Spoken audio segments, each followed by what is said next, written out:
من الشيطان الرجيم بسم الله الرحمن الرحيم واعتصموا بحبل الله جميعا ولا تفرقوا المسلم من سلم المسلمون من لسانه ويده আলহামদুলিল্লাহ সমস্ত প্রশংসা জ্ঞাপন করে সেই মহান আল্লাহ তাবারক তাআলার শাহী দরবারে যিনি এই পরাধীন ভারতকে অত্যাচারী জালেম ইংরেজদের শাসনের হাত থেকে ছিনিয়ে নিয়ে স্বাধীন করে আমাদের হাতে তুলে দিয়েছেন।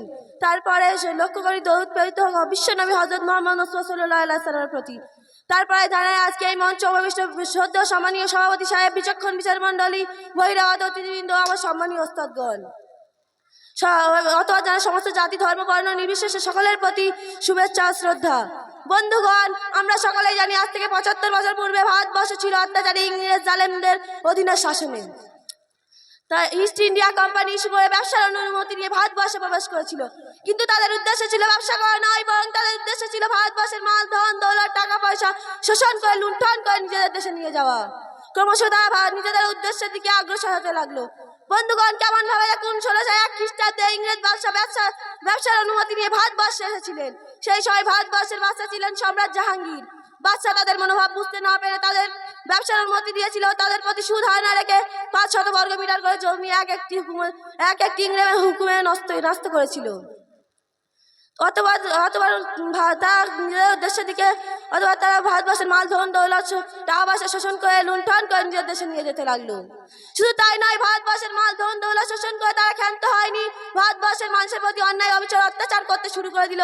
এবং তারা এও ঘোষণা করে দিয়েছিল যে প্রতি দাঁড়ি পিছু ২ টাকা করে বসাতে এবং নীল চাষ করতে বাধ্য করতে। তারা এও ঘোষণা করে দিয়েছিল যে ভারতবর্ষের মানুষের জন্মগত হিসেবে আইন কানুন নিয়ম নীতি কৃষ্টি কালচার হিসেবে ব্রিটিশ। ভারতবর্ষের মানুষের ধর্মীয় স্বাধীনতা দেওয়া হবে না।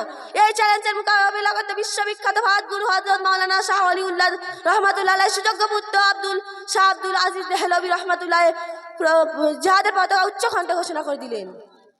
তখন থেকে শুরু হয়ে গেল সাম্রাজ্যবাদী ব্রিটিশদের বিরুদ্ধে জিহাদ। তাই ১৭৫৭ খ্রিস্টাব্দে বিখ্যাত বুজুর্গ হাজী ইমদাদুল্লাহ মুহাজির মুক্কি রহমাতুল্লাহ ও হযরত মাওলানা নাতনদী রহমাতুল্লাহ আলাইহি, হাফিজ আমিন রহমাতুল্লাহ আলাইহি প্রমুখ বুজুর্গ সামনের ময়দানে সাম্রাজ্যবাদী ব্রিটিশদের বিরুদ্ধে জিহাদ করে তাদের তোপ কামান অস্ত্র সব ছিনিয়ে নিয়েছিল। ওই সময় ইস্ট ইন্ডিয়া কোম্পানি ঘোষণা করে দিয়েছিল যে যেই সমস্ত মুসলমানদের মাথায় টুপি পরনে লম্বা জামা মুখে দাড়ি থাকবে তাদেরকে ধরে ফাঁসির দড়িতে ঝুলিয়ে দেওয়া হোক। ওই সময় ব্রিটিশ শাসক ১-২ সপ্তাহের মধ্যে ২ লক্ষ মুসলমানকে, যাদের পরনে লম্বা জামা মুখে দাড়ি মাথায় টুপি ছিল, তাদেরকে ধরে ফাঁসির দড়িতে ঝুলিয়ে দিয়েছিল। সুতরাং ১৮৬৪ খ্রিস্টাব্দ থেকে নিয়ে ১৮৬৭ খ্রিস্টাব্দ পর্যন্ত ১৪,০০০ আলেমুলামাদেরকে তারা ফাঁসির দড়িতে ঝুলিয়েছিল। দিল্লি চাঁদনি চক থেকে নিয়ে খয়বার পর্যন্ত একটি সড়ক চলে গিয়েছে, যার দুপাশে এমন করে বৃক্ষ ছিল না যাতে কোনো আলেমুলামাদেরকে ফাঁসি দেওয়া হয়নি। সেই সময় ভারতবর্ষের আলেমুলামাদের সংখ্যা খুব বেশি ছিল না। সাম্রাজ্যবাদী ব্রিটিশ জালেম অত্যাচারী জালেম সমাজে উলামাদেরকে নির্মূল করে দিয়েছিল এবং মাদ্রাসা মসজিদগুলোকে ভেঙে চূর্ণ বিচূর্ণ করে দিয়েছিল। তারপর সমস্ত জাতি ধর্ম বর্ণ নির্বিশেষে সকলেই নিজের বুকে তারা খুন ঢেলে দিয়ে ভারতবর্ষের মাটিকে রক্তে রক্তান্ত করে সাম্রাজ্যবাদী ব্রিটিশকে বিতাড়িত করে ভারতবর্ষের স্বাধীন পতাকা উত্তোলন করেছিল। তাই আমরা স্বাধীন ভারতের স্বাধীন নাগরিক হিসাবে ১৫ই আগস্ট স্বাধীনতা উদযাপন করে থাকি।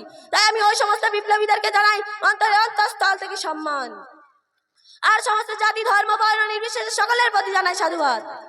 কিন্তু বড় দুঃখের বিষয়, আজকে যদি কোনো কলেজ ইউনিভার্সিটি ও স্কুলের ছাত্রছাত্রীদেরকে জিজ্ঞাসা করা হয় এই ভারতবর্ষ কারা স্বাধীন করেছে, তারা এক কথায় উত্তর দেবে নেতাজি সুভাষচন্দ্র বসু, বিনয় বাদল, দীনেশ ক্ষুদিরাম বসু।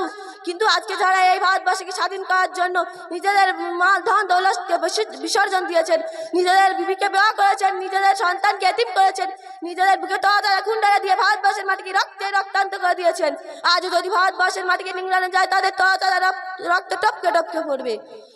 আর কিন্তু আজ ইতিহাসের পাতায় তাদের নাম বিদ্যমান নেই, কারণ আমরা আমাদের নিজের ভিতরে ঝামেলা নিয়ে পড়ে আছি। আমি প্রথমে যে আয়াতটা বললাম, ও আতাসিমু বিহাবলিল্লাহি জামিআন ওয়া লা তাফাররাকু, অর্থাৎ আল্লাহ পাক কোরআন শরীফের মধ্যে বলেছেন, হে মুসলমান সম্প্রদায়, তোমরা একে অপরের সকলেই মিলে আল্লাহর রজ্জুটাকে ধরো, তোমরা ফারাক হয়ে যাও না, তোমরা আলাদা হয়ে যাও না। কিন্তু আমরা একে অপরের বিরুদ্ধে বলতে বলতে জীবনটাকে শেষ করে দিয়েছি।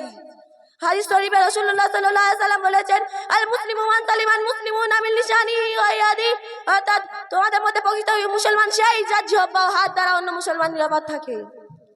আজ দেখলে দেখতে পাওয়া যায় আমি একজন মুসলমান, কিন্তু অপর মুসলমান ভাইকে যথাযথ সম্মান না দিয়ে তার বিরুদ্ধে উল্টা পাল্টা বলতে থাকি, সে আর এক মুসলমান আমার বিরুদ্ধে উল্টা পাল্টা বলতে থাকে।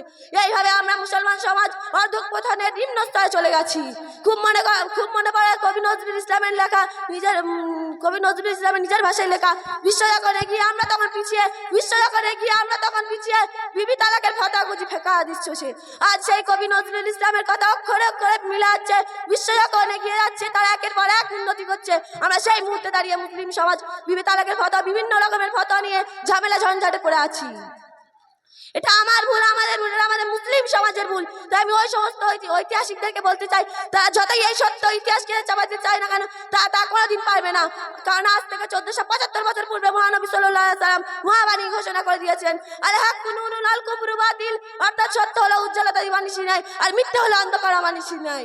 এই সত্য ইতিহাস একদিন না একদিন প্রকাশ পাবে ইনশাআল্লাহ। আর আমি এটাও চ্যালেঞ্জ দিয়ে জানিয়ে যাচ্ছি যে যেমন ভাবে আলেম ওলামারা পরাধীন ভারতকে স্বাধীন করার জন্য নিজের বুকে তরতাজা খুন ঢেলে দিয়ে ফাঁসি ধরিতে আস্তে আস্তে ঝুলে গেছেন, তেমনি যদি আজ কোনো অত্যাচারী জালেম শাসক আসে তাকেও আমরা বিতাড়িত করতে নিজের বুকে তরতাজা খুন ঢেলে দিয়ে ভারতবর্ষের মাটিকে পুনরায় রক্তান্ত করে দেবো। তবু অত্যাচারী জালেমের শাসকের প্রশ্রয় দিচ্ছি না, দেবো না। কেননা गिरर की 100 साल की जिंदगी शेर की एक दिन की जिंदगी बेहतर है, गिरर की 100 साल की जिंदगी शेर की एक दिन की जिंदगी बेहतर है। অর্থাৎ শিয়ালের মতো করে একদিন বাঁচা 100 দিন, অর্থাৎ শিয়ালের মতো করে 100 দিন বাঁচার থেকে বাঘের মতো একদিন বাঁচাই ভালো। কবি নিঃশব্দ ভাষায় ঘোষণা করে দিয়ে গিয়েছেন, রক্তে রাঙা ভারতবর্ষ আমাদের এই ভারত রে, রক্তে রাঙা ভারতবর্ষ আমাদের এই ভারত রে, রক্তে দিয়ে গড়েছি মোরা ভারতবর্ষের স্বাধীনতাকে। ইতিহাসের পাতায় মোরা পেলাম না কোথায়, ইতিহাসের পাতায় মোরা পেলাম না কোথায়, তারাই হলো সেনানায়ক যাদের কোনো গন্ধ নয়। হাতে আছে কলম তাই যা ইচ্ছা তাই কইল, হাতে আছে কলম তাই যা ইচ্ছা তাই কইল, মেলে কলম বুঝিয়ে দেবো সত্য ইতিহাস কারে কয়। আমার শোনা থেকে বলা থেকে ভুল হলে মাফ করে দেন। ওমা আলাইনা ইল্লাল বালাগ। আসসালামু আলাইকুম। এখনকার